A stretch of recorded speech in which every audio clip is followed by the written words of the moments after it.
यीशु और उनके चेले झील पार करके गन्नेसरत तट पर पहुंचे। जब वे नाव से उतरे, लोगों ने यीशु को तुरंत पहचान लिया। वे जहां भी गए, लोग दौड़ दौड़कर यीशु के पीछे आने लगे। वे विनती करते कि यीशु रोगियों को केवल अपने वस्त्र का छोर ही छूने दे।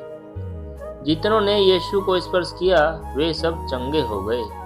साथ ही यहूदियों को गर्व था कि वे अब्राहम के वंशज थे। वे कभी-कभी गैर यहूदियों को कुत्ते के समान समझते थे। बचा हुआ भोजन प्राय कुत्तों को दे दिया जाता है। यीशु पहले अपने लोगों की अर्थात यहूदियों की सहायता करना चाहते थे, परंतु वे सदा उसकी बात नहीं सुनते थे।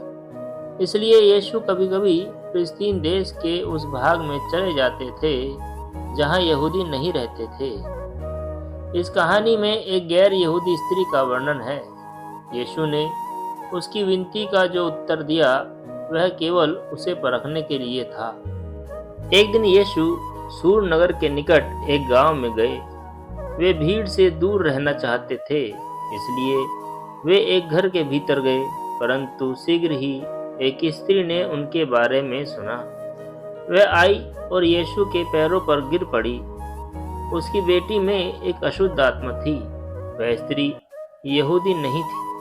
उसने यीशु से प्रार्थना की कि वे उसकी बेटी में से अशुद्ध आत्मा निकाल दे, परंतु यीशु ने उत्तर दिया, मुझे पहले अपने लोगों की देख रेख करनी है।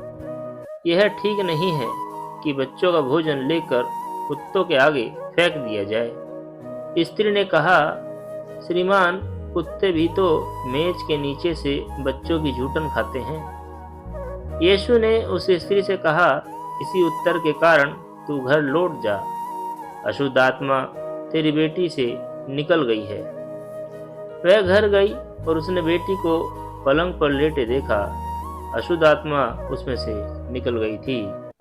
उस स्त्री के विश्वास के द्वारा उसकी बेटी चंगी हो गई और उसका छुटकारा हुआ। ओके दोस्तों, आप भी प्रार्थना में लगे रहें, परमेश्वर पर विश्वास रखें, वह अतुल्य कार्य करने वाला परमेश्वर है। फिर मिलते हैं एक नई कहानी के साथ। तब तक हमारे चैनल को लाइक करें, सब्सक्राइब करें, अपने फ्रेंड्स के साथ में शेयर करें। Thank you.